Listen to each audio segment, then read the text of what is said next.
So the most commonly whale which we see out here in our waters in Dominica is a sperm whale. Sperm whales, they carry a single blowhole located on the left side of the head. So that's what makes them unique from all the other whales. All the other whales, they carry two blowholes located in the center of the heads. Sperm whales, they carry one located forward, so whenever these whales spout, they will spout in a 45-degree angle forward. The spout would normally average from 1 to 3 meters up in the air. Whenever these whales are spouting, it's not water, that's warm air coming from the lungs. The females and the babies, they live here in the Caribbean year-round. They never migrate to the colder waters. They live in what we call the Grenada Basin or the Grenada Trough, which is a deep trench running as far south as Grenada Island, 280 miles south from Dominica, and Guadeloupe, 30 miles up in the north. So pretty much that's their home. They will go back and forth the islands. But for some reason, they would spend most of the time here in Dominica.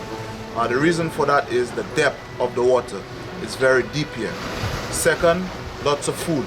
Main source of food would be giant squids, calamari. And third, very little boat traffic compared to the other islands. So the water is very quiet, so they like it here. The babies, when they're born at a length of about 3 to 4 meters, weighing 1 ton. These babies have to suckle 20 to 40 gallons of milk every day for 5 to 7 years. So how the baby would get the milk? Sperm whales, they travel in social family units, so they would all be females, all family. So the baby could suck a milk from a different female from the group as long as that other female has milk. How the baby gets the milk? When the adult is at the surface, sperm whales, they got mammary glands like humans. So the baby would have to go under the adult, take its head, rub the gland to stimulate it.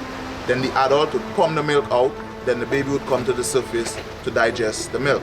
If it's a female, it remains with the rest of the family its entire life. It never migrates. If it's a male, when he's 10 years or 10 meters, whichever comes first, he will get kicked out of the family group. And they will start forming smaller groups, start making their way up north towards the colder waters, as far as the Azores, Alaska. And when they're 20 to 21 years, they would come back to the Caribbean for mating. And these whales, they would not mate with any of their family members, and they would know so by the clicks. So over the years, lots of research has been done on the sperm whales. Sperm whales here in the Caribbean, sperm whales in New Zealand, in Alaska, they would have a different dialects to each other. The males, when they're fully grown, they could grow up to 60 feet, weighing 50 tons. The females, they grow up to 40 feet, weighing about 25 to 30 tons. So during the winter, you have the big males coming down here in the Caribbean for mating. And at the end of the winter, they would start making their way back up north in larger feeding grounds in the colder waters.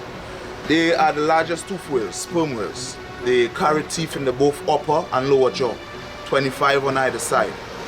The teeth is pretty much the same as humans, but it's coated with ivory, like the elephants. So one theory as to how these whales feed is, seeing that down below at depth, it's dark, they can't see. They will send out these echolocation clicks.